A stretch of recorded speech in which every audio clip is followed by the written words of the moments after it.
5,000+ রোগী সুস্থ হয়েছেন ডক্টর SM সারোয়ার স্যারের চিকিৎসায়। এই বিশ্বখ্যাত ক্যান্সার গবেষক তার অভিনব হোমিও চিকিৎসার মাধ্যমে অসংখ্য রোগীকে নতুনভাবে বাঁচতে সাহায্য করেছেন।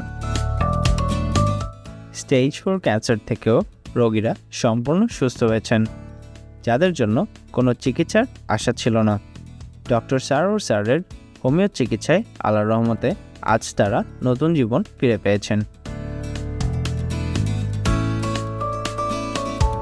সুতরাং সিরিয়াল দেওয়ার জন্য আজই যোগাযোগ করুন নিচে দেওয়া নাম্বারে। ডক্টর সারোয়ার স্যার রোগী দেখেন শনিবার থেকে সোমবার ঢাকা পল্টন এবং মঙ্গলবার থেকে বৃহস্পতিবার হবিগঞ্জ।